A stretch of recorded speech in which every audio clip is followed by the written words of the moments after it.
rukun hidup mulia.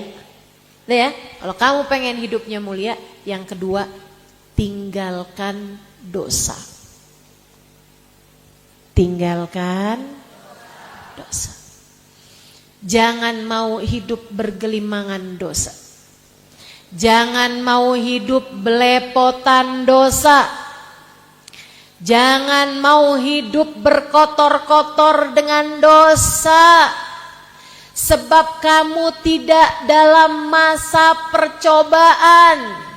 Hidup kamu yang sekarang adalah hidup yang akan dihisap menit per menitnya di akhirat nanti oleh Allah Subhanahu wa taala. Jangan mau terus-terusan hidup dalam dosa. Ngerjain dosa terus. Nunggu apa? Nunggu malaikat Israel datang mencabut nyawamu. Kemudian kamu bilang, Rabbirji'un la'alli a'malu salihan fima taraktu.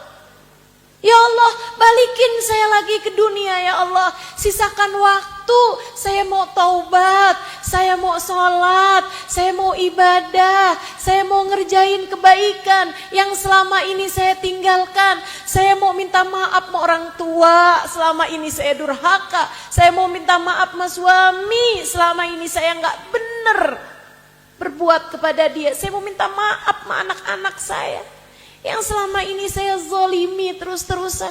Saya mau minta maaf sama tetangga-tetangga yang selalu saya sakiti. Gak ada waktunya kalau keburu Israel mencabut nyawamu. Jadi mumpung sama Allah masih diberi sisa kehidupan, taubati dosa, tinggalkan. Jangan tertarik melakukannya. Minta kepada Allah, ya Allah, jauhkan saya dari dosa-dosa. Jauhkan saya ya Allah, jauhkan saya. Kadang nih, saya sebagai manusia tahu, kadang ada dosa yang kita udah pengen taubatin, dan kita pun mentaubatinya.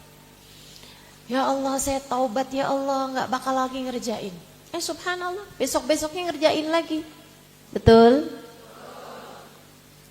Saya sampai sempat mikir, kok gitu ya saya? Saya padahal udah taubat, saya padahal udah janji gak bakal ngulangi, kok saya ngulangin lagi ya? Rupa-rupanya Allah sedang menguji kita, sekaligus memberitahu kepada kita bahwa urusan meninggalkan dosa bukan hanya urusan kita, tapi urusan Allah. Ada yang dibiarkannya mengerjakan dosa.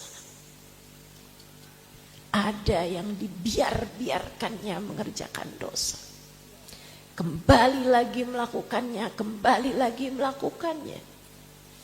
karena dia memang bukan hamba yang mulia.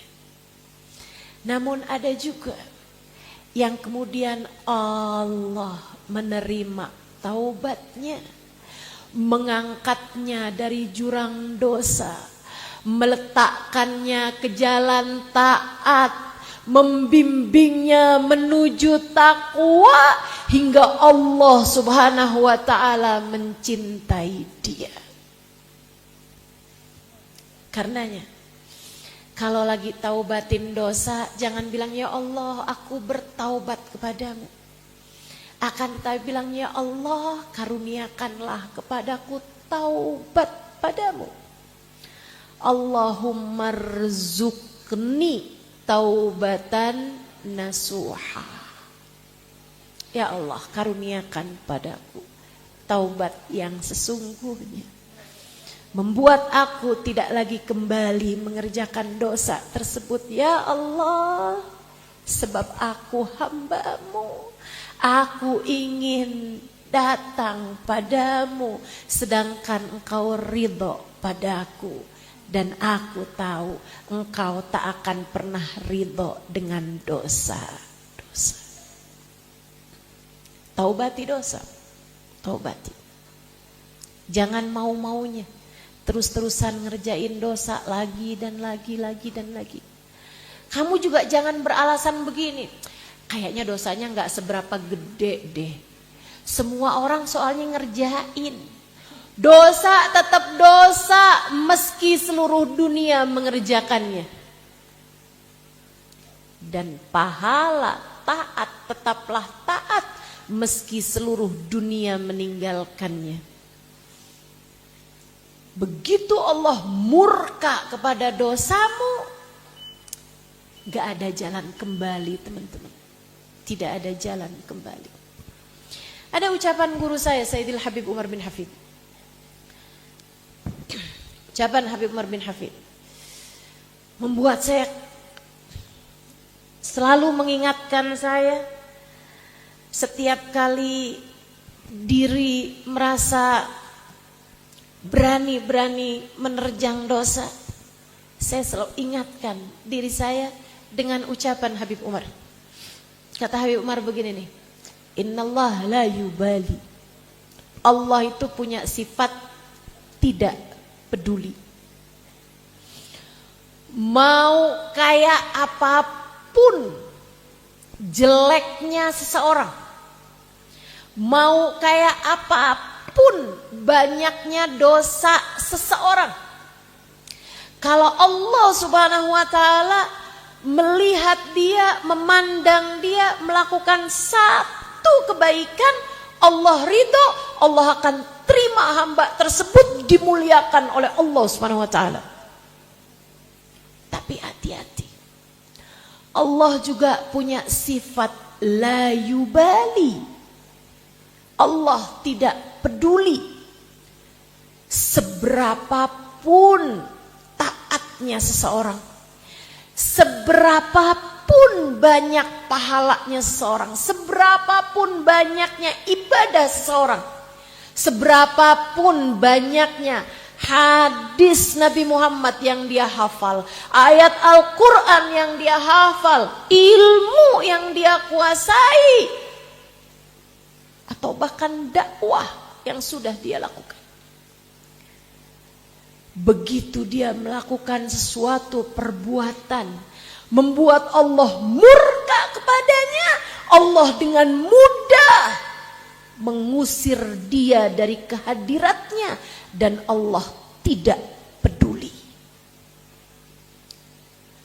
Maka siapapun kamu, anak siapapun kamu, punya murid ribuan sekalipun kamu, ilmu andai sampai sundul langit sekalipun kamu, kalau kamu melakukan sesuatu hal yang membuat Allah murka padamu, Allah dapat dengan mudah mengusirmu dari rahmatnya dan Allah tidak peduli. Allah tidak pernah wajib memasukkan kita ke dalam surga. Allah bisa saja memasukkan kita ke dalam neraka. Allah tidak pernah punya kewajiban mempertemukan kita dengan Nabi Muhammad. Allah bisa menghalangkanmu dari berkumpul sebagai umatnya Nabi Muhammad di belakang Nabi Muhammad.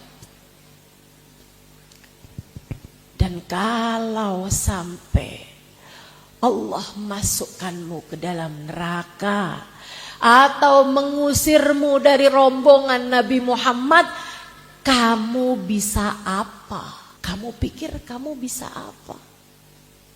Kalau Allah mengusirmu dari rahmatnya, kalau Allah murka kepadamu, kalau Allah di akhirat nanti tidak menjadikanmu bersama dengan Nabi Muhammad sebagai umat Nabi Muhammad, kamu bisa apa? Tidak Tidak ada yang dapat kamu lakukan apapun.